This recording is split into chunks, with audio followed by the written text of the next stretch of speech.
Jacob തോമസിനെതിരായ അന്വേഷണ വിഷയത്തിൽ സിബിഐക്കെതിരെ സംസ്ഥാന സർക്കാർ അന്വേഷണത്തിന് തയ്യാറാണെന്ന സിബിഐ സത്യവാങ്മൂലം സംശയകരമാണെന്ന് സർക്കാർ ഹൈക്കോടതിയെ അറിയിച്ചു. സിബിഐ ഡയറക്ടർക്ക് കത്തയച്ച ജേക്കബ് തോമസിന്റെ നടപടി അനുചിതമെന്ന നിലപാടുമായി സിബിഐയും രംഗത്തെത്തി.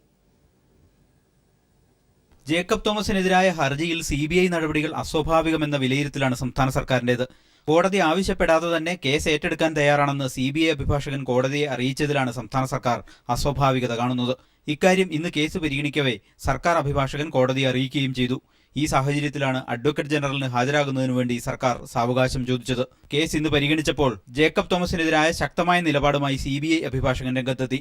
സിബിഐ ഡയറക്ടർക്ക് കത്തയച്ച ജേക്കബ് തോമസിന്റെ നടപടി അനുചിതമെന്നാണ് സിബിഐ സ്റ്റാൻഡിംഗ് കൗൺസിൽ കോടതിയിൽ വിശേഷിപ്പിച്ചത്. സർക്കാരിന്റെയും സിബിഐയുടെയും നിലപാട് പ്രാഥമികമായി കേട്ട കോടതി കേസ് വാദം കേൾക്കുന്നതിനായി അടുത്ത മാസം 3 മാറ്റി. സർവീസിലിരിക്കെ ജേക്കബ് തോമസ് അവധിയെടുത്ത് അധ്യാപകനായി ജോലി നോക്കിയത് സംബന്ധിച്ച് അന്വേഷണം ആവശ്യപ്പെട്ടുള്ള ഹർജിയിൽ സിബിഐ സ്വീകരിച്ച നടപടികളാണ് ഇപ്പോൾ വിവാദമായിരിക്കുന്നത്.